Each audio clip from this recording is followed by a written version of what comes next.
Hi friends, good morning. ಇವತ್ತು ಬೆಳಗ್ಗಿನ breakfast ಮುಗಿಸ್ಕೊಂಡು ವ್ಲಾಗ್ ಸ್ಟಾರ್ಟ್ ಮಾಡ್ತಾ ಇದ್ದೀವಿ. ಈ ಮಕ್ಕಳು ನೋಡಿ, ನನ್ನ 2 ಮಕ್ಕಳು ಆಟ ಆಡ್ತಾ ಇದ್ದಾರೆ. ಅವ್ರ ಪಾತ್ರೆಗಳನ್ನ ಇಟ್ಕೊಂಡು ಆಟ ಆಡ್ತಾ ಇದ್ದಾರೆ.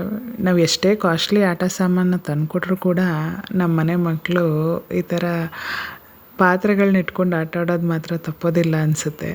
ನಿಮ್ಮ ಮನೇಲೂ ಮಕ್ಕಳಿದ್ರೆ ಹೀಗೆ ಮಾಡ್ತಾರಾ? ಕಮೆಂಟ್ ಮಾಡಿ. ಅವ್ರಿಗೆ ಎಷ್ಟು ಖುಷಿ ಸಿಗ್ತಾ ಇದೆ ಅಂದರೆ ಇದರಲ್ಲಿ, ನನ್ನ ಮಗಳು ಅಡುಗೆ ಮಾಡ್ತಾಯಿದ್ದೀನಿ ಅಂತ ಹೇಳ್ತಾಳೆ. ಅವನನ್ನು ನೋಡ್ಕೊಂಡು ಈ ಚೋಟು ಕೂಡ ರಿಪೀಟ್ ಮಾಡುತ್ತೆ. ಹೀಗೆ ಆಟ ಆಡೋದ್ರಲ್ಲೇ ಅವ್ರಿಗೆ ಖುಷಿ ಅನಿಸುತ್ತೆ. ನಾವು ಎಷ್ಟೇ ಆಟ ಸಾಮಾನು, ಎಷ್ಟೇ ಕಾಸ್ಟ್ಲಿ ಥಿಂಗ್ಸ್ನ ತಂದುಕೊಟ್ರು ಇದು ಖುಷಿ ಕೊಡೋದಿಲ್ಲ ಅನಿಸುತ್ತೆ. ನೋಡಿ, ಅಡುಗೆ ಮಾಡೋದನ್ನು ರಿಪೀಟ್ ಮಾಡ್ತಾಯಿದ್ದಾರೆ ಇಬ್ಬರೂ.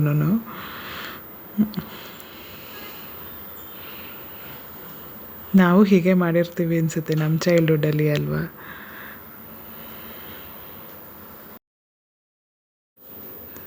ಸೊ ಇದು ಸ್ವೀಟ್ ಯಾರಿಗಾದರೂ ಗೊತ್ತಿದೆಯಾ ಫ್ರೆಂಡ್ಸ್? ಇದು 90s ಕಿಡ್ಸ್ಗಾದರೆ ಗೊತ್ತಿರುತ್ತೆ.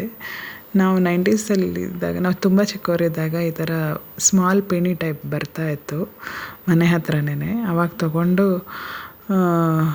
ಇದಕ್ಕೆ ಹಾಲು ಹಾಕಿ, ಸಕ್ಕರೆ ಹಾಕಿ ಕೊಡ್ತಾಯಿದ್ರು ನಮ್ಮ ಮನೆಯಲ್ಲಿ ಅಮ್ಮ.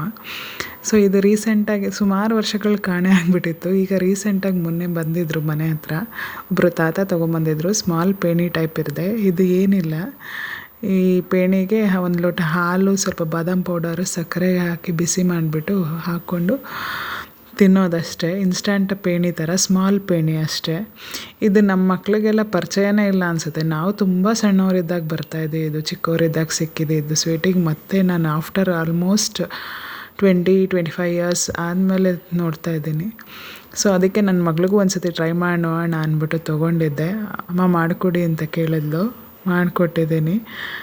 So first time, so after a long time ಈ ಸ್ವೀಟ್ ಸಿಗ್ತಾಯಿದೆ. ನೋಡಿ, ಇಷ್ಟೇ, ಇದು ಇನ್ಸ್ಟಂಟಾಗಿ ರೆಡಿಯಾಗಿ ಹೋಗುತ್ತೆ. ಸ್ಮಾಲ್ ಪೇಣಿ ಅಂತ ಹೇಳ್ಬೋದು. ಸೊ ನನ್ನ ಮಗಳಿಗೆ ಕೊಡ್ತಾಯಿದ್ದೀನಿ. ಅವಳ ರಿಯಾಕ್ಷನ್ ನೋಡಿ ಹೇಗಿದೆ.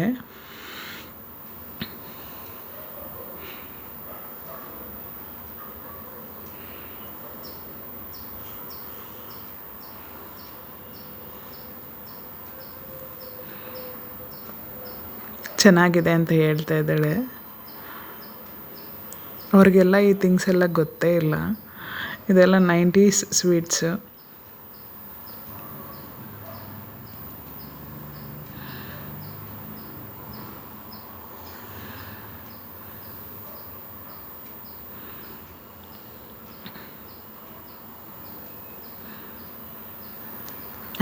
ನೆಕ್ಸ್ಟ್ ನಾವು ಮಧ್ಯಾಹ್ನ ಅಂತ ಹೇಳಿ ಸಿದ್ಧಗಂಗೆ ಮಠಕ್ಕೆ ಬಂದ್ವಿ ಫ್ರೆಂಡ್ಸ್. ಅದಾದಮೇಲೆ ನಾವು ಇಲ್ಲಿ ನೋಡ್ಬೋದು, ನನ್ನ ಮಗ ಆಗಿನೂ ಈಗ ನಡೀತಾ ಇದ್ದಾನೆ. ಹೊಸ ಚಪ್ಪಲಿ ಹಾಕಿರೋದಕ್ಕೆ, ಸ್ಲಿಪ್ಪರ್ಸ್ ಸೌಂಡ್ ಬರ್ತಾ ಇರೋದಕ್ಕೆ ಅವನಿಗೆ ನಡೆಯೋದಕ್ಕೆ ತುಂಬ ಖುಷಿ ಅನ್ನಿಸ್ತಾ ಇದೆ. ಅದಕ್ಕೆ ಎತ್ಕೊಂಡ್ರೂ ಎತ್ಕೋಬೇಡಿ ನಡೀತೀನಿ ಅಂತ ಇದು ಮಾಡ್ತಾ ಇದ್ದಾನೆ. ಸೊ ಅದಕ್ಕೆ ನನ್ನ ಹಸ್ಬೆಂಡ್ ನಡ್ಸ್ಕೊಂಡು ಕರ್ಕೊಂಬರ್ತಾ ಇದ್ದಾರೆ.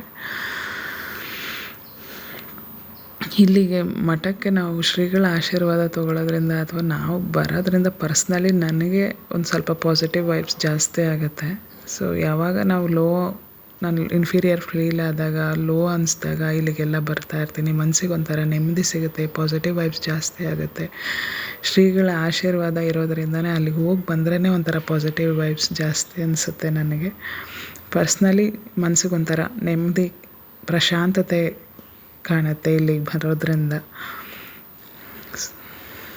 ನನ್ನ ಮಗ ನೋಡಿ ಮೆಟ್ಲು ಹತ್ತೋದಕ್ಕೆ ಪ್ರಯತ್ನ ಪಡ್ತಾ ಇದ್ದಾನೆ. ಸೊ 3-4 ಜನ ಇಲ್ಲಿಗೆ ಬಂದು ಗುರುಗಳ ಅಡಿದಾವರೆಗಳಿಗೆ ವಂದಿಸಿ ಒಂದು ಸ್ವಲ್ಪ ಹೊತ್ತು ಕೂತು ಮೆಡಿಟೇಷನ್ ಮಾಡಿ ಬಂದರೆ ಮನಸ್ಸಿಗೆ ಒಂಥರ ನೆಮ್ಮದಿ. ನೆನ್ನೆ ಇನ್ನೂ TET ರಿಸಲ್ಟ್ ಬಂದಿದೆ. ಸೊ ಕಂಗ್ರ್ಯಾಚುಲೇಷನ್ಸ್ ಫ್ರೆಂಡ್ಸ್, ಯಾರೆಲ್ಲ ಪಾಸ್ ಆಗಿದ್ದೀರಾ ಅವ್ರಿಗೆಲ್ರಿಗೂ. ಸೊ ಯಾರ್ಯಾರು ಕ್ಲಿಯರ್ ಮಾಡ್ಕೊಳಕ್ಕಾಗಿಲ್ಲ, ಡಿಸಪಾಯಿಂಟ್ ಆಗಬೇಡಿ. ಏಕೆಂದರೆ ನೆಕ್ಸ್ಟ್ CTET ಇದೆ, ಅದನ್ನು ಕ್ಲಿಯರ್ ಮಾಡ್ಕೊಳ್ಳಿ February 8ಗೆ. ಇದೊಂದು ಗೋಲ್ಡನ್ ಆಪರ್ಚುನಿಟಿ ಅಂತಲೇ ಹೇಳ್ಬೋದು.